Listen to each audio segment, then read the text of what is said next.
Well, I'm here with Kshama Sawant. So, Kshama, what does the People Summit mean to you? What's the importance of this event?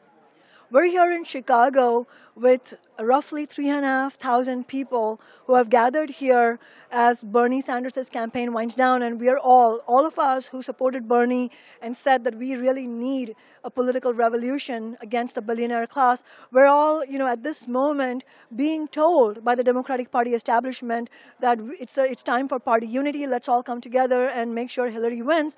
And I think that the question that is uppermost on people's minds is, well, that's not really going to work because the very reason we supported Bernie's agenda in the first place is because we are fed up and angry at both the Democratic and Republican parties, serving the interests of big business and not really fighting for the needs of working class people and the middle class and young people. And so I think what the question that people are asking here at the People Summit is, where do we go with our movement? And is voting for Hillary the answer? And of course, I'm here as a city council member in Seattle, as a member of Socialist Alternative, arguing that I think that even though people are, I understand people are worried about Trump, but voting for the same old corporate politicians is not the answer to our movement. We have to get behind the strongest possible left challenge this year in the presidential elections. I would love to see Bernie Sanders run with Jill Stein on the Green Party ticket, but failing that,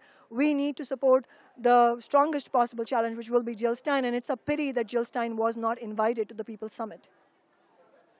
So, let me ask you, what tangible goals or accomplishments do you hope will come out of the People Summit?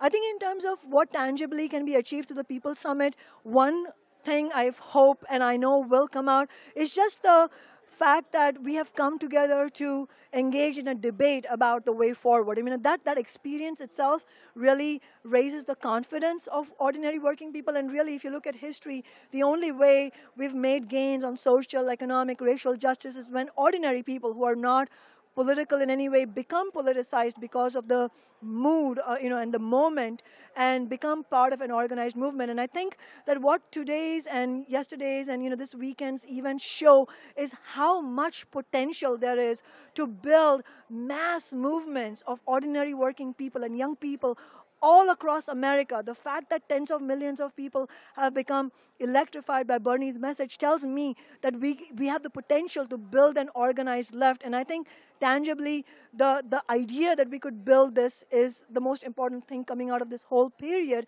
And that is why I would say that it is important that we not squander this historical moment in the next 5 months by saying, yes, let's build our movement, but for now, let's vote for Hillary.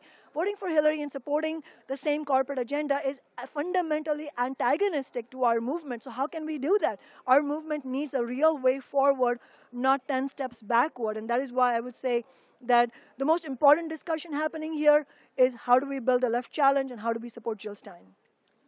Well, let me ask you this. If you could speak to every single grassroots activist here, which you almost already have, what do you want to see them do when they get home next week, when they get back to their organizations? What would you like to see some real action in terms of taking the Bernie movement back to their homes? I think it's absolutely critical that coming out of this presidential election period, we continue to build our mass movements around various political demands like the $15 an hour minimum wage, like the need for single payer healthcare, like the need, as Bernie correctly said, to tax Wall Street speculation to make public universities free for everybody so that all our young people can get high quality education without being saddled by tens of thousands of dollars of student debt. And I think that in order to really clarify for ourselves how do we build those mass movements, it's important for us to understand that what we do immediately this year is very much connected to what we would do next year. I mean, and the year after that, and so on. So I think one thing that I would like to clarify, if I had the chance to talk to all the 3,000 people here, would be to say that the question of what we do after the presidential elections is not disconnected, but very much connected to what we do this year. And I know that a lot of people are correctly horrified by Trump's agenda, right-wing agenda of Islamophobia, misogyny, anti-immigrant hysteria, and so am I. It is completely horrifying. And precisely because of that fear, I think we need to understand that as long as the left fails to build itself as an alternative to the corporate politics of Republicans and Democrats, the right wing will continue to gain ground. So if we are to be afraid, we need to be afraid not just of Trump this year, but of the vacuum that is left so that the right wing gets an echo, which is how Trump has come up in the first place. I mean, Trump is not an overnight phenomenon. It's a phenomenon of decades of betrayal by both Democrats and Republicans against the working class and, overall movement towards the right. So we need to bring it back to the left. And the only way we can do that is not by asking Hillary Clinton or Donald Trump nicely to be a representative of our interests. It is to actually understand that neither of them supports our interests, even though there are differences between them, and that we need our own independent party for the 99%.